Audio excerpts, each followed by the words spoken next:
Assalomu alaykum, dunyoning har qaysi joylariga aktyor qarindoshlar. Men ismim Nurmuhammad Abdiz. Bo'lchi har kipak yuzasidan.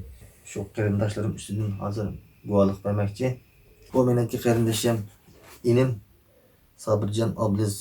Qarindoshim 2017-yili Xitoyda tarafdan tutib ketilib, g'oyib bo'lgan, nega ketganligini bilmaymiz, izirga yo'q.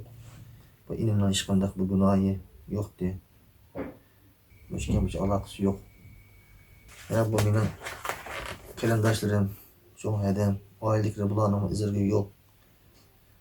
Ya bu mening akam, yangimiz bularning hech qanday bir aloqa yo'q.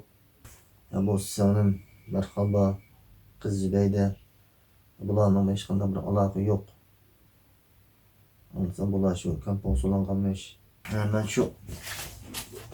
Ben şunu so'raymanki, dunyodagi har qaysi joylardagi Birlashgan Davlatlar Tashkiloti, haq huquq tashkilotlar, har xil islomiy tashkilotlar biz Turkistondagi shu Türk musulmonlari, Uyg'ur bo'lsin, Qozoq, O'zbek bo'lsin, butun bir Türk millati shu yerda Xitoy tarafidan yo'q qilishga girdog'i beryotdi. Xitoylarning shu jazo lagerini taqashga, shu yo'qotish siyosatini yo'q qilishga butun dunyodagi har qaysi tashkilotlarning shu kamplarni taqashga bir yordam qilishini so'rayman.